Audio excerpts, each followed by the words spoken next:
안녕하세요, 여러분. 오늘의 천자문 사자는 제23화 추위양국입니다. 밀추, 자리 위, 사양할 양, 나라, 국이 되겠습니다. 이 사자를 직역하면은 자리를 미루고 나라를 사양하다입니다. 이는 나라를 다스리는 자리, 즉 왕위를 이 후손이 아닌 현인에게 물려주는 선위 또는 이 선양을 말합니다. 이는 뒤에 나올 사자 유도당과 함께하여 이 유씨와 도당씨가 추위 양국하였음을 알 수 있는데요. 사마천이 지은 오제봉기에 따르면은 이 도당씨는 요임금, 유씨는 순임금을 말합니다.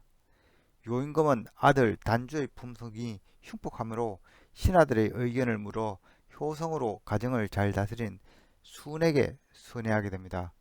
그리고 순임금은 아들 상균이 아베와 달리 불초함으로 치수사업으로 큰 업적을 세운 배구에게 선의하였으니 그가 우임금입니다.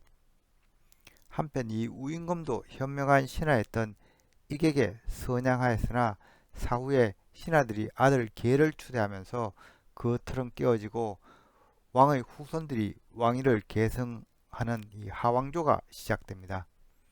실제 사마천이 지은 사기의 내용들을 살펴보면은 중화사상과 이 유교의식에 입각하여 미화된 것들이 많습니다.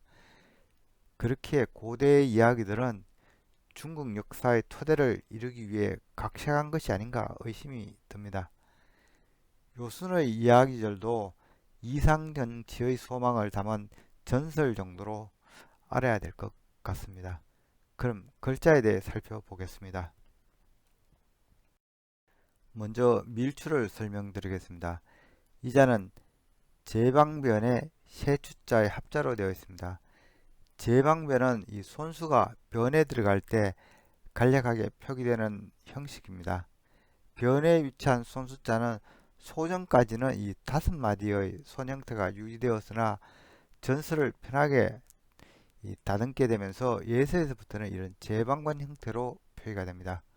손수자의 의미는 손, 재주, 수단, 방법 등이 되겠습니다. 세추는 이 높을 채 또는 이 오직유로도 불리웁니다. 각골자를 보면은 이 새를 그린 상형문자입니다. 이 자는 세조자와도 많이 비교가 되는데요. 세조는 키가 크고 날개가 큰 새를 주로 그리고 있으며 세추는 다리가 짧고 비교적 작은 참새, 비둘기정을 의미합니다. 그렇지만 절대적인 구분은 아니고 상당수가 그렇다는 말입니다. 세추가 뜻하는 말은 새, 비둘기, 산비둘기, 높다 등이 되겠습니다. 밀추는 밀퇴로도 불리우는데요. 자영은 손수자와 세추의 합으로 이 손으로 새를 날려보내다는 의미입니다. 이는 새가 앞으로 멀리 날아가 버리는 것으로 해석이 되었는데요. 그래서 세추가 뜻하는 말은 밀다, 앞으로 보내다이며 이 의미는 다시 옮기다, 첨가하다, 넓히다 등으로 뜻이 발전되었습니다. 한편 손에 새를 이렇게 들고 있다는 해석에서 받들다는 의미도 있고 손으로 이 새를 붙잡으려 하는 것으로도 보아서 꾸짖다는 의미도 있습니다. 다음 자는 자리 위입니다. 이 자는 사람인변에 설립자의 합자로 되어 있습니다. 사람인변은 사람인이 변해 오는 형태로서 이런 사람인 형태의 변해 오는 형태는 예서에서 형성이 되었죠. 사람인은 사람을 그린 상형문자로서 이 사람, 인간, 남자, 백성, 신체, 일하는 사람, 인재 등의 의미를 갖고 있습니다. 설립은 땅 위에 서 있는 사람을 그린 상형문자입니다. 그래서 설립은 이 땅바닥을 뜻하는 이 수평 위에 이 큰대자의 사람이 서 있는 모습을 그리고 있습니다. 또한 립은 이 바닥에서 위로 일어서다는 그런 의미도 있어서 일부 검문 자형을 보면은 이 위로 향하는 화살 모양으로 그려지기도 합니다. 설립의 의미는 서다, 똑바로 서다, 멈춰 서다, 확고히 서다, 존재하다, 세우다 등입니다. 그리고 옛날에는 이 황제를 비하하는 조회 때 지위에 따라 이 서 있는 자리가 정해져 있었습니다. 그래서 이 립은 이 자리의 의미도 있습니다. 자리 위는 사람이 서 있는 자리를 그린 자입니다. 이 립과 이 설립은 자리 위는 각골이나 이 검문자행이 형태가 동일하게 구분 없이 사용이 되었으나 소전에서부터는 이 의미가 구분되면서 자형도 구분이 됩니다. 이 단지 서 있다는 의미는 이 설립자, 그리고 서 있는 자리를 뜻하는 경우에는 이 변에 사람인을 넣은 이 자리 위로 자행이 구분되었습니다. 또한 그 사람이 이 자리에 다다르다는 의미로도 해석이 되어서 이때는 이말리로도 불립니다. 그래서 자리 위가 뜻하는 바는 이 자리, 지위, 왕위, 방위, 위치하다, 서 있다 등이며 이말리의 경우에는 임하다, 도달하다, 나아가다 등의 뜻을 갖고 있습니다. 다음 자는 사양할 양입니다. 이 자는 말씀은에 도울 양의 합자입니다. 말씀은은 이 각골자를 보면은 이 가시를 와 이 입구자의 조합입니다. 이런 가시로 이 찌르니 입에서 신음소리가 난다는 표현이 되는데요.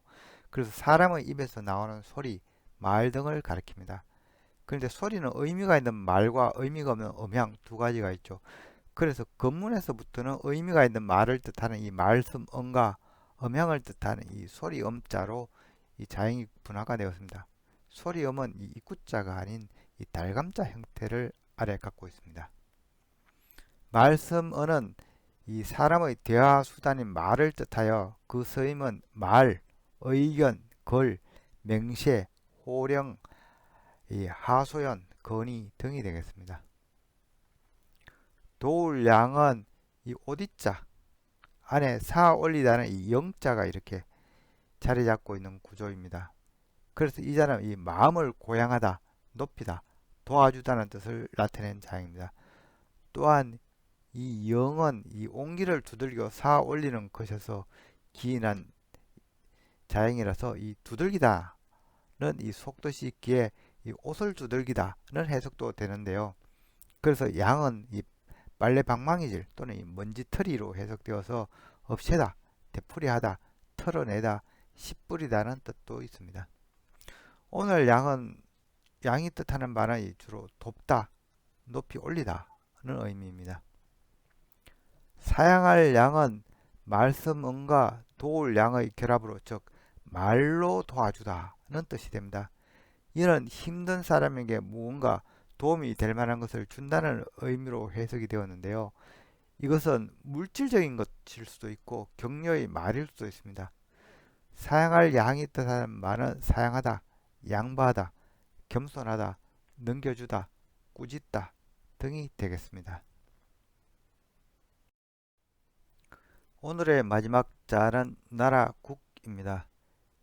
이 자는 호곡자를 이 에어살 이가 이 감산 형태입니다. 에어살 위는 현재 이 복잡한 이 나라국자의 간자체로도 사용되고 있는데요. 자형은 각골자부터 있었던 오래된 자형이지만 단독자로 사용하게 된 것은 소전에서 나라국의 간자체로 쓰이기 시작하면서부터 추정됩니다. 그렇지만 그 전까지 에어살 위는 다른 자형을 구성하는 구성자로 존재하였습니다. 이를테면 이 가돌수의 이 각골자는 사람인과 에어살 위의 조합입니다. 사람이 사방이 맞춘 곳에 이 가두어진 모습이라 할 수 있습니다. 이 둥글다는 이 풀과 이 과실을 손으로 이렇게 둥글게 마는 형태를 그린 자형입니다. 재료들을 둥글게 이 에워사다는 의미입니다. 에어살 위가 이 각골이나 건문에서 이 단독자로 잘 드러나지 않는 이유로는 이 동일한 형태의 자형으로 이미 이 모정자가 있었기 때문으로 판단됩니다. 모정자는 이 말뚝을 위에서 내려다본 자형인데요. 이 자체로 영역 울타리의 의미로 사용이 되었습니다. 소전 이후로는 이 못정자는 단지 못, 일꾼의 의미로 한정되면서 이 에오살 위가 울타리, 나라의 의미로 이 단독자로 사용하게 됩니다. 오늘날 이 에오살 위가 뜻하는 바도 이 나라, 돕, 에오사다, 둘러사다 등이 되겠습니다. 호곡자는 이 나라 역으로도 불리우는데요. 이 각골자는 이 경계를 쓰는 이 병사를 그린 자입니다. 이 자형은 창과자와 입구자의 조합으로 경계 점호의 의미를 갖고 있습니다.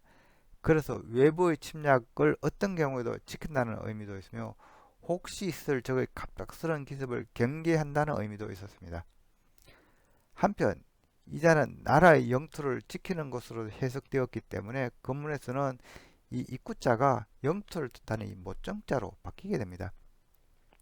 그리고 이 목정자 주변의 이 획은 이 앞과 뒤 혹은 이 사방을 경계한다는 의미를 그리고 있습니다. 그래서 이 자는 영토를 지킨다는 해석에서 나라, 도읍의 뜻도 가지게 됩니다. 나중에 이 건문에서는 나라의 의미를 명확하게 하고자 영역을 뜻하는 이 에오살 위를 이렇게 주변에 두르게 되면서 나라의 의미를 확실하게 하였고 이 자가 오늘날의 이 나라국자로 만들어지게 됩니다. 그래서 지금의 호곡자가 뜻하는 말은 이 경계의 의미인 이 혹시 혹은 어떤 경우에도 의심하다는 의미를 갖고 있습니다. 그리고 나라의 의미는 이 에어살 위가 들어간 이 나라국자 형태로 발전이 되죠. 오늘 나라국의 이 자형이 복잡하므로 이 에어살 위를 나라국자의 간자체로 사용하고 있습니다. 나라국이 뜻하는 말은 나라, 국가, 서울, 돕, 세상, 나라를 세우다 등이 되겠습니다. 이 도안은 이 나라국의 모습을 연상시키는 옛 조선의 도읍이었던 서울의 이 성곽 구조가 되겠습니다. 그 옛날 이 성곽의 각 성문에서는 이 병사들이 창을 들고 이 도성을 지켰을 것으로 짐작됩니다. 이상으로 오늘의 천자문 사자 추위양국 즉 왕위를 내주어 나라를 현인에게 선양하다는 사자성어를 마치도록 하겠습니다. 사기에서 이 요임금이 순임금을 추천받는 대목은 이러합니다. 요왈, 차, 사확, 짐, 제위, 70제, 연흥, 용명, 천, 짐이 요임금이 말하길 이 사방의 제후들이요 짐의 이 제위 70년 이 그대들 중 이 누가 천명에 따라서 이 짐의 자리에 오를 수 있겠는가? 아궁왈, 비덕, 첨제위 제후들이 이 응답하여 말하길 이 인색한 덕으로 이 제위를 이 욕되게 할 것입니다. 요왈, 실거, 귀척, 급, 소원, 은익자 요임금이 말하길 임금의 친척에서 멀리 숨어있는 적까지 모두 청거해 보시오. 이 귀척은 이 왕족을 말하죠.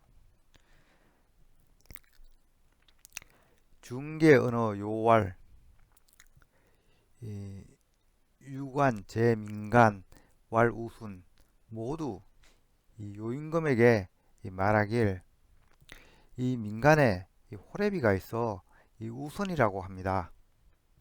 요왈 연 이 짐문지 기하여 요가 말하길 그런가 이 짐도 이 글을 들었는데 이 그가 어떠하오 악왈 이 맹자자 부왈 모원 이 제호 제후들이 말하기를 이 맹호의 아들로서 아비는 완고하고 어미는 어리석고 동생은 교만한데 능화 이효 정정치 부지간 효로서 이 화목을 이루었고 지극한 효로 이 집을 다스려 더 이상 간사하지 않게 하였습니다. 요왈 오기시제 내가 그를 시험하겠노라. 이후 요는 두 딸을 순에게 시집 보내고 여러 일을 맡겨 순의 사람됨과 능력을 시험한 후 그제서야 그를 믿고 이 나라를 다스리게 하였다고 합니다. 그렇지만은 중국의 이 편년체 역사서인 축서기년이나 한비자에는 이 순이 무력으로 이 요임금을 감금하고 왕위를 찬탈한 것으로 나옵니다. 생각컨대 우리가 아는 이 조선시대는 육아의 이 이상정치를 강조하기 위한 사례로 널리 전파된 것이 아닌가 의심이 됩니다. 이 사파는 명나라 어세인풍에 나오는 그림으로 이 순에게 질문하는 이 요임금의 이 모습을 나타내고 있습니다. 지금까지 시청해 주셔서 감사합니다.